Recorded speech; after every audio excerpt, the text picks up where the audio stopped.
Chapter 3. Find the root of your problem. Truth, more precisely an accurate understanding of reality, is the essential foundation for producing good outcomes. Ray Dalio. Have you already tried to fix your mental game problems?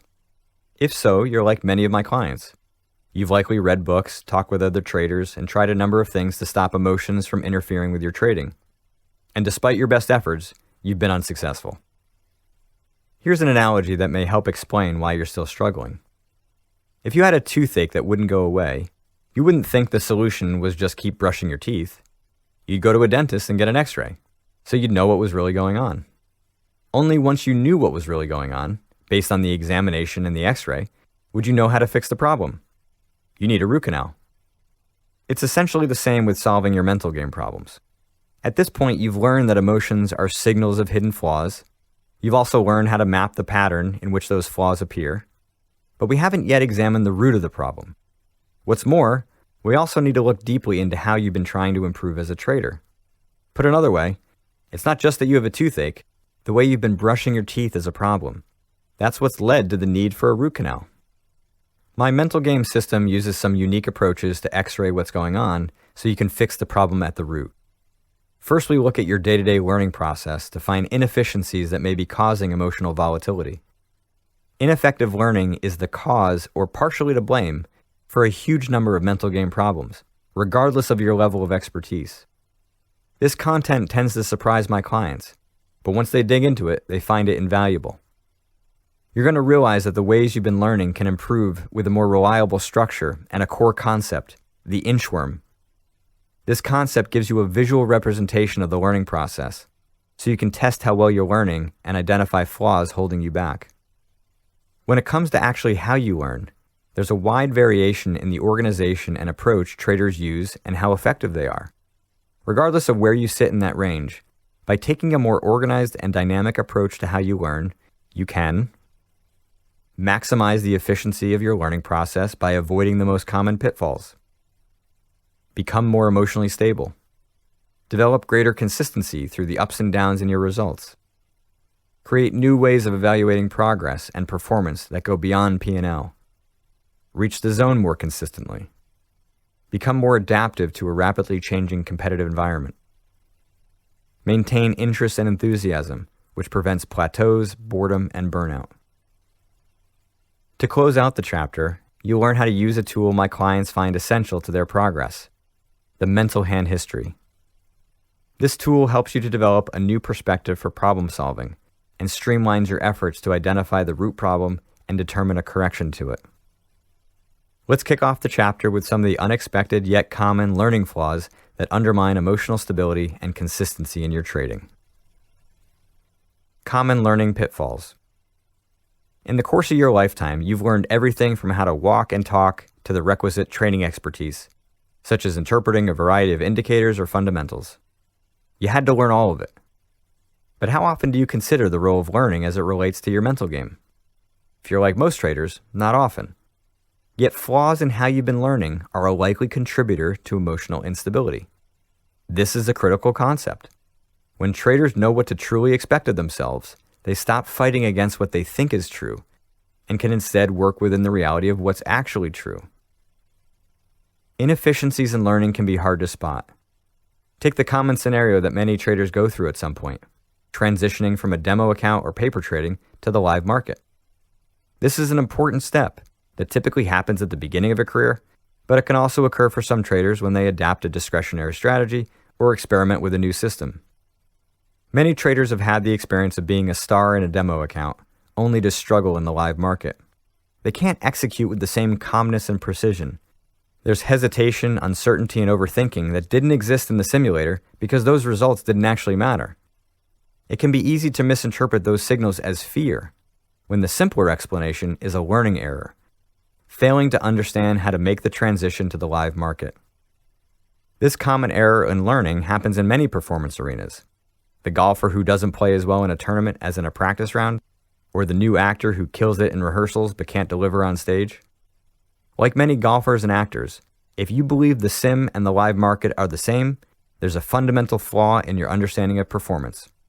I'm making the same trades. It should be no different. is a common refrain that highlights this flaw. While the trades may be the same, you are not.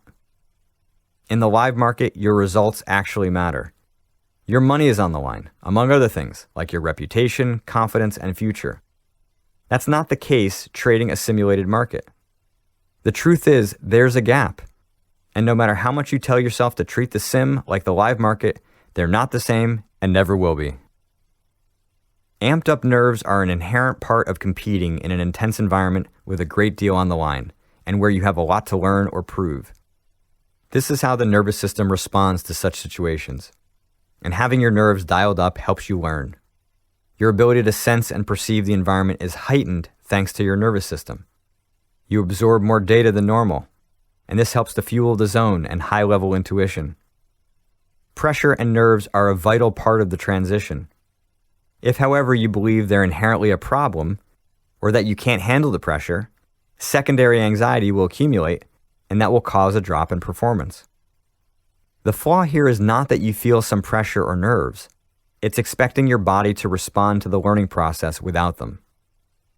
To give you a few other examples of learning flaws, let's say you're a seasoned trader who's been trading index futures and recently started trading options.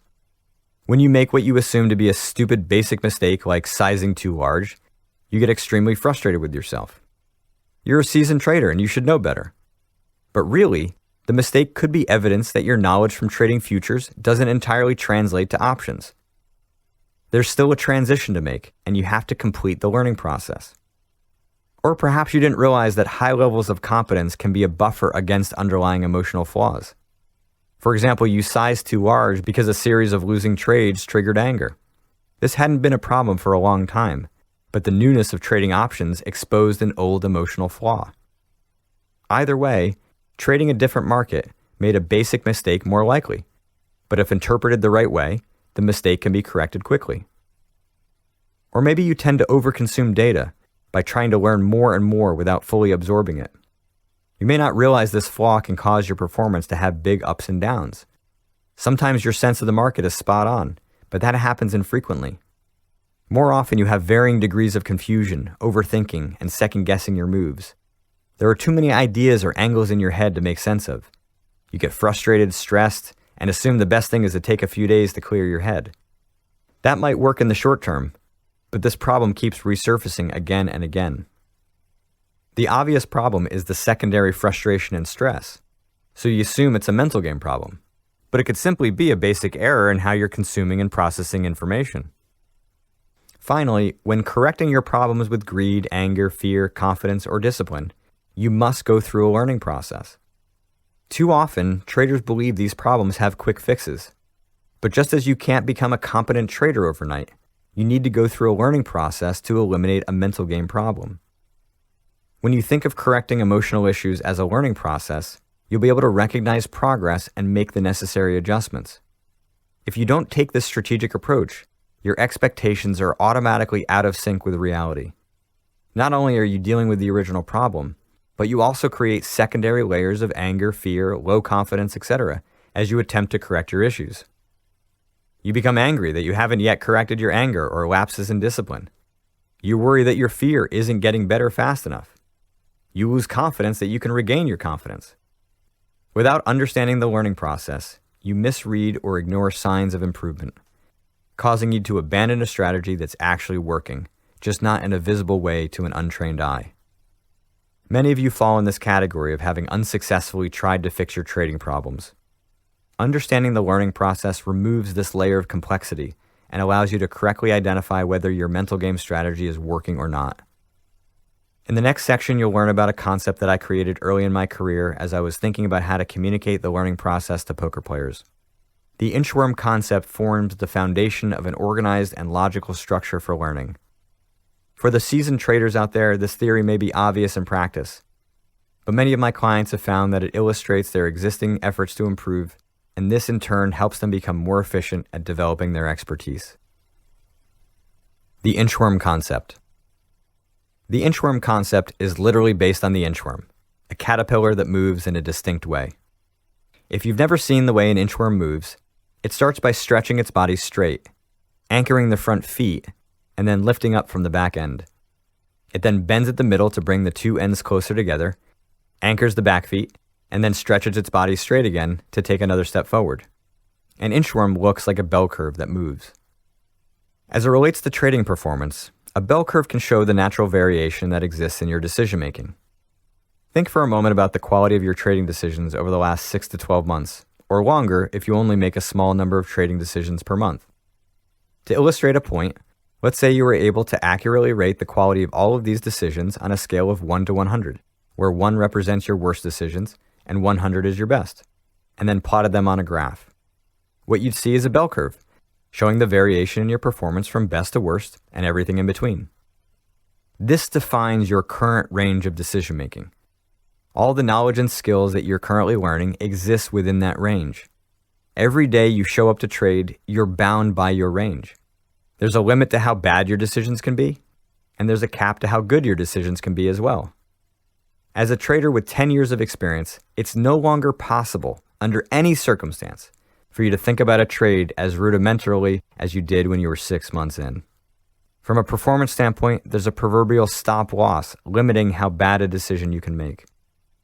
And on the flip side, when you were a trader with 6 months experience, you couldn't wake up one day and suddenly think about a trade as well as a trader with 10 years experience. Sure, you could execute the same trade, but the decision-making process to get there would be significantly different. The capacity to shrink 9.5 years of experience into one day doesn't exist. In Chapter 1, I talk about your A game, B game, and C game.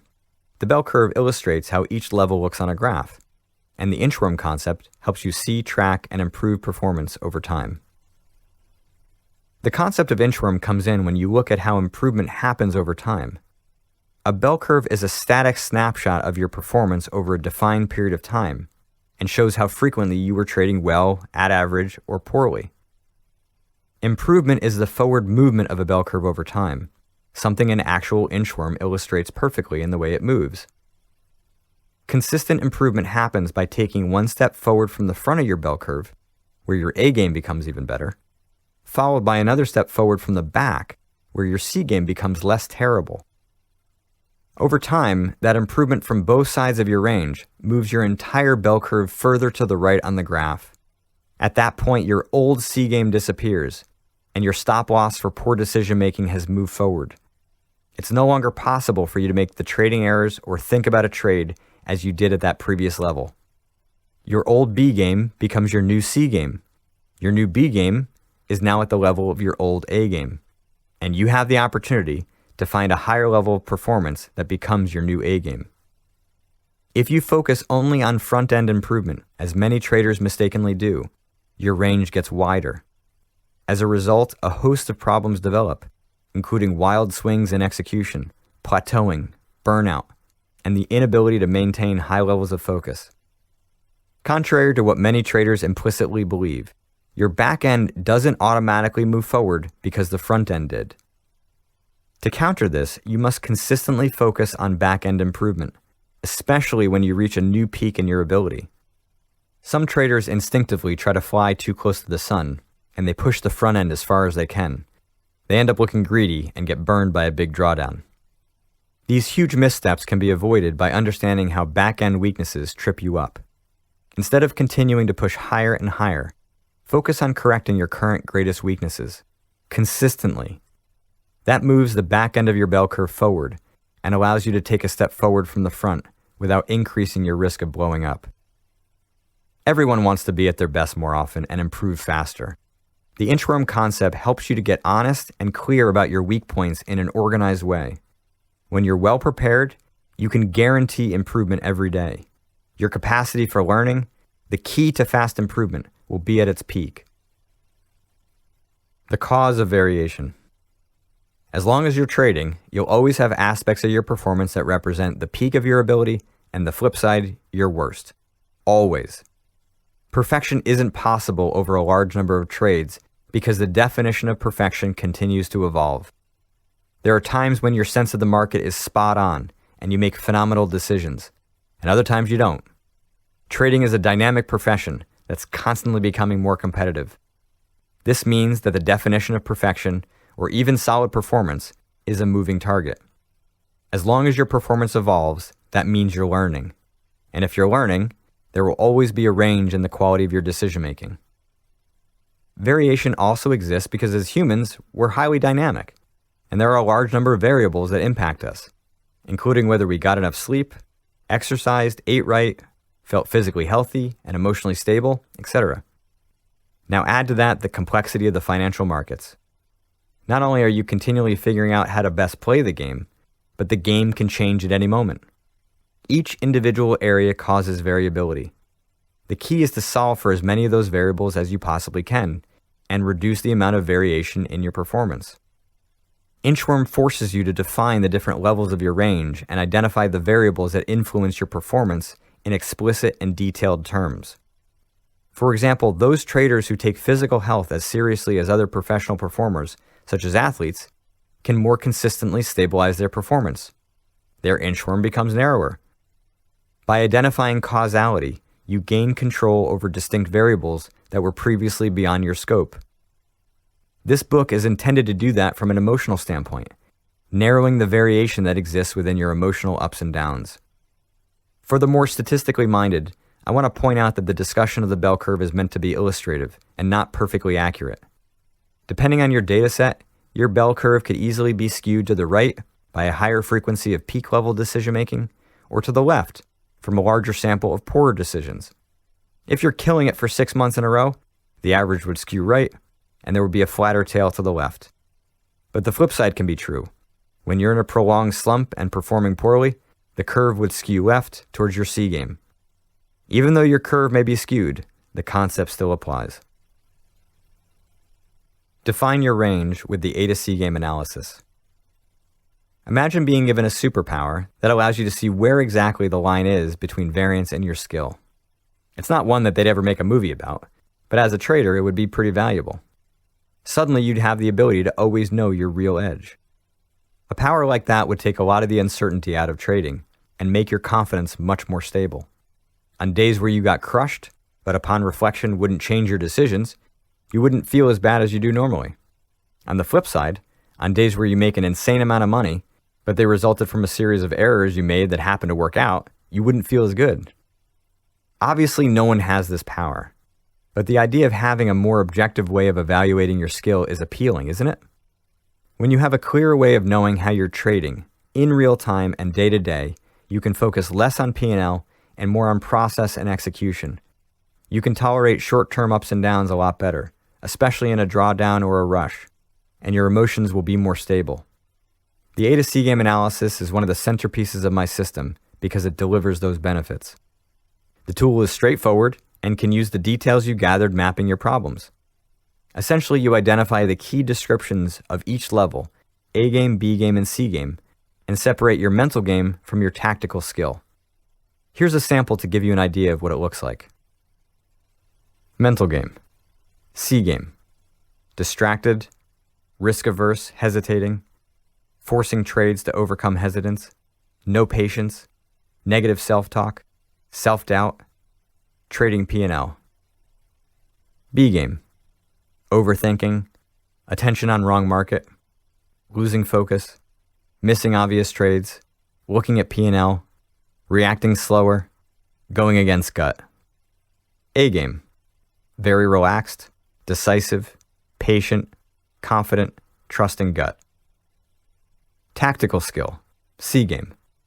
Keep chasing price, keep fading directional moves, cutting trades too soon because I want to get paid, don't follow loss limit rules, making impulsive trades because I'm overreacting to one element, scaling without planning for price going against me. B game. Worse understanding of context, correlation, or location, scalping for a few ticks but no big trades, not aware enough to sit out or pick my spots, cutting trades too soon and not giving it enough room, too much attention to depth, no good read on volatility. A game. Clear understanding of context of the market as a whole, clear understanding of correlations with NA, ES, and Dow, clear understanding of location, price levels, and where we are in the chart. Letting price come to me. Seeing trapped traders. Much like you've done before, take time to think about this before and after a trading session. As you become more aware of information during the session, note it down to add later when you gather up the pieces. For those of you who might find this more difficult, start with what's most obvious, create a draft, and revise it. You'll know you have a solid, polished first version when you stop seeing any new things for at least 3 trading days. Once this is solid, you can then use it as your measuring stick, both during and at the conclusion of each day. You can also review it as part of your warm-up to remind you of the mental and tactical improvements to make, as well as the signals that your level is dropped. Don't change it within each month. That sample size is too small to properly evaluate the solidness of your improvements. Just take notes on the side and update it in the future when you have sufficient proof that your game has changed. If you want to take this a step further, you can also identify the levels behind your current C game. This tends to be more important tactically, as they reflect the strengths in your knowledge base or decision-making that always show up, regardless of how fearful, angry, or tired you are. One of the ways to identify these strengths is by analyzing the solid parts of your game when you reach these points, or whenever you're at your worst. This stabilizes confidence by creating a stop-loss, in a sense, for how bad you can get, and makes it easier to see what's still in the learning process. One word of caution is not to use the A to C game analysis as a crutch. While it's an important and helpful evaluation tool, when you completely ignore your results in favor of this new metric, you could use it as an excuse for poor results. Use it, but don't completely disregard your actual real money results. Simply use the A to C game analysis to improve the accuracy of your day-to-day evaluation. When your range is too wide. When completing the A to C game analysis, or just thinking about your range if you haven't done the task yet, you may notice a big gap between your best and your worst. This problem can happen for a number of reasons. The primary one is failing to consistently upgrade your C game. Consistent improvement as a trader has to include a commitment to eliminating your weaknesses. Otherwise, you'll succumb to one of the most common problems I see, a wide range. The solution to that is a narrow range, which is achieved by maintaining a consistent focus on correcting the flaws in your C game. This steady focus is a trait that elite performers in any industry share, including traders. They understand that the power to compete at the highest level comes first from the strength of the weakest part of their game, both technically and mentally. The old adage that a team is only as strong as its weakest link also applies to individuals. It's weak to not know your weak points, and even weaker to not want to know them. Your C game has the power to hold you back, and if you don't work on it consistently, the instability caused by that wide range will ripple through every aspect of your trading. The idea of working on weaknesses is nothing new. There's a plethora of fantastic advice out there about the value of failure and weaknesses, and yet many traders still have a hard time embracing them, especially when emotions are involved. This indicates the presence of a performance flaw. Maybe you don't understand how your strengths and weaknesses are linked, as shown on the bell curve, and you have a one-dimensional play to your strengths mentality. The reality is that no matter how good you are, you always have weaknesses to improve. Even areas of strength have relative weakness. Or perhaps you didn't have a solution to the emotional chaos causing your big mistakes, so it was better to ignore them and focus on what you could improve. Maybe you harbor an old school mentality that it's weak to be weak, so suck it up and stop being a baby. Others are actively trying to work on their weaknesses, but don't realize they're not fully embracing them. Here's a list of often surprising examples that can prove you're ignoring parts of your C game. Working really hard and seeing progress in many ways, but randomly having big blow-up days where it feels like you forgot everything and all of your efforts were wasted. Constantly jumping around looking for the next thing to learn, especially when in a drawdown. Rationalizing bad days by saying that's so unlike me, and moving on without much thought about why it happened. Continually coming up with new trading strategies, and with each big insight you think, now I found it, implying that from now on you'll be printing money. Being consumed by healthy activities that are believed to be the answer to never showing weakness, such as meditation, exercise, sports, a new diet, etc. Lacking trust in your trading, feeling like you're your own worst enemy. Being unable to stay in the zone for long or even reach it very often. Secretly believing it's possible to always be at your best. Regardless of the flaws causing these problems, if you ignore, avoid, or deny your C game, you're unknowingly sucking the life out of your trading.